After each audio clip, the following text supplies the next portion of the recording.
What makes it so difficult to spot, interdict, et cetera? Just assets, or can you spot them, or they go completely off the radar? Okay. It's a combination of things, Chairman. They obfuscate their position a lot of times. You know, all of our large commercial foreign vessels are required to use an automatic identification system.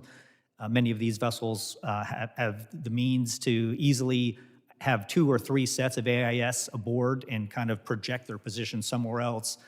They use false documents. They use false ownership. They claim the numbers of vessels that have already been destroyed and taken apart in other places so that they look like they're another vessel. And so even when we can track them, though, they're very hard to interdict. You know, for instance, some of these vessels that we've seen in Venezuela, if they're coming from the Middle East or the Far East, they'll go around the southern tip of Africa and go right into Venezuela. So without the right assets and the reasoning to board them on the high seas, it's very hard to get aboard. And I think you've seen us do a lot of counter-drug interdictions on smaller vessels and even dhows over in the Middle East.